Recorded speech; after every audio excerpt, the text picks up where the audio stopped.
ไปใส่ผมน่ะโอ้ไปใต้ยังเด็ดห้วนปะนี่กูไปหรอกยันหน้าดโอ้ยปอบนี่แม่ำไอ้ยักษ์จะมักผู้หญิงใส่เสื้อสีใดโอ้ยกระชี้แจงกันนะทรงผมสั้นหรือยาว กระชันตัวอ้าวสันกูได้สเปคมึงจะย่างตีนี่บักปอกมึงเอ้ยไอ้ยักษ์จะกำลังคิดอย่างเดียวคิดก็เกินละโอ้ยบักโป้มเอ้ยจะมันคิดเรามกเนาะไอ้เนี้ยเมื่อคืนเราคอยฟันว่ามีชักซีคามาหาที่นอนคอยละคอยสิมีโซกมีลาบบ่หรือคอยสิมีคู่ครองบ่ไอ้เนี้ย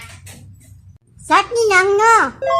คอยฟันเห็นมาดำขึ้นมาที่นอนคอยนะ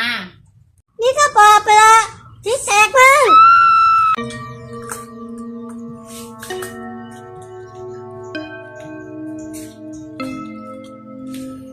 ไอ้เนี้ยจะใช้น้ำมันพายคอยวันนี้เธอมึงไปใส่